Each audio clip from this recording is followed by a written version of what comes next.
Ma bixêr, reyambazên, ma bixêr, saf selam, saf hürmet, şima sinînê selametî, şima ma persên, ma wêşê selametî.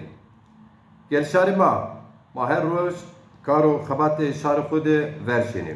Şima zanê mayo kampanya naro Semed TRT Zazakî û Honjiz zonê ma sê lehçe newskê sê gilçê darê şarnî Se yozona xuser eğitim Türkiye'de Piero Srasneyiş nosemeda kampanya ma este.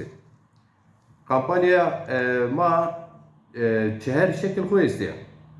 Mesela mavaş TRT zazaki vaşti şey o semeda dilekça o honce semedi zonema müstakil vazareti mavaş ki eğitim ra dilekçeca somnazi eni dilekçe aynı vakti maaşki mesela mavaşsi çi benüsüz yani Türkiye Büyük Millet Meclisi Dilekçe Komisyonu şu maaşken ucat bilgisayarı ko akire ucat dizi benüsleri honç Milli Eğitim Bakanlığı aynı cadde şu maaşken xosisi xo ve xo honcizi şu maaşa ucara despibike dilekçe bedir.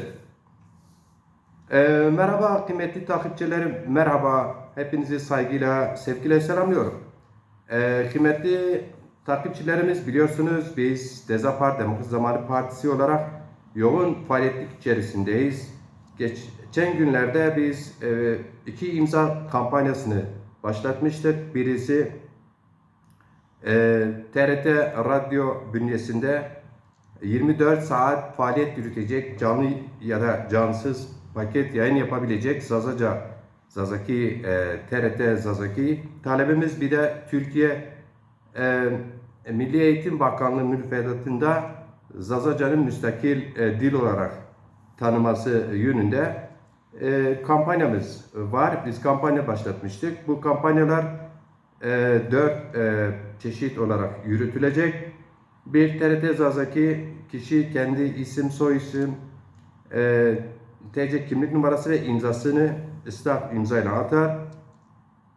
İki yine Türkiye Büyük Millet Meclisi Dilekçe Komisyonu Başkanlığı'na konu yine Zazaca dilimizin milli eğitim müfredatında lehçe yerine müstakil dil olarak tanınması için kampanyamız var. Ve keza yine Türkiye Büyük Millet Meclisi Dilekçe Komisyonu'na bireysel olarak sizler kendi bilgisayarınızdan ya da akıllı cep telefonunuzdan bireysel dilekçe de verebilirsiniz. Hem TRT Zazaki için hem Milli Eğitim Bakanlığı'na yapabilirsiniz. Ayrıca çalışmalarımız yoğun devam ediyor. Biz başta Zaza Derler olmak üzere işte İstanbul, Zazader, Diyarbakır, Mersin, Siverek başta olmak üzere Bingöl derneklerimizle şimdiden temas kurduk, ilişkiler sağladık. Derneklerimiz, aydınlarımız bu kampanyamıza destek vermeleri için gereken girişimlerde bulunduk ve yine biliyorsunuz ülkemizde aynı zamanda Federasyon, Zaza TV ve benzeri Zaza çalışmaları ile diyaloglarımız başlayacaktır. Diyalog içerisinde olacağız çünkü kampanyamız yaklaşık bir yıl olarak devam edecektir. İl, ilçe her yerde bizzat gezerek hem Türk, Kürt, Zaza, Arap, Çerkez, vesaire bu ülkede yaşayan bütün diğer azınlıklar, diğer halkların desteğini almak istiyoruz. Bu sebeple çeşit yöntemlerle bu kampanyamıza devam edeceğiz efendim. Örneğin diyelim ki Ankara Kızılay Meydanı'nda 15 gün bir imza kampanya standı açabiliriz. Örneğin Antalya'da keza bunu yapabiliriz. Diyarbakır'da yaparız, İstanbul'da yaparız. Bu çalışmalar için bizim sizlere en temel çağrımız destek olmanız gerekiyor. Maddi, manevi her açıdan.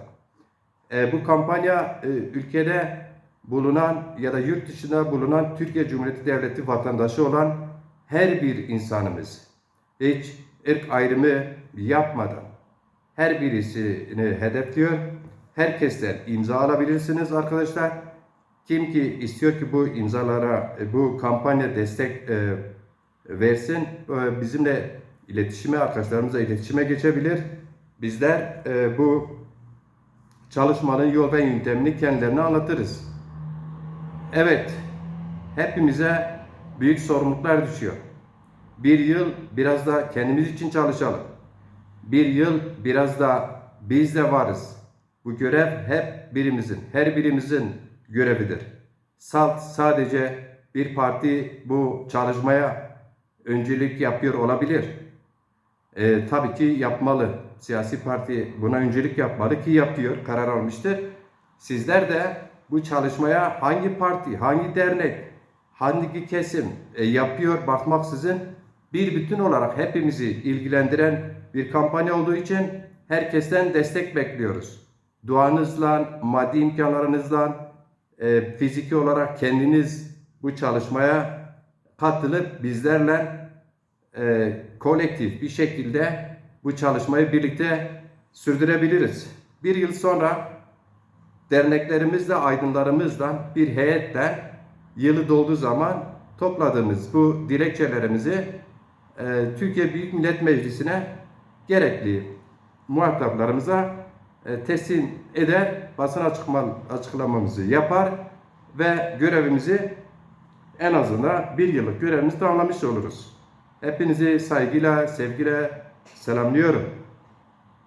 Dezapar Genel Başkan Yardımcısı, teşkilatlardan sorumlu ben Ali Demirel. Saygıyla.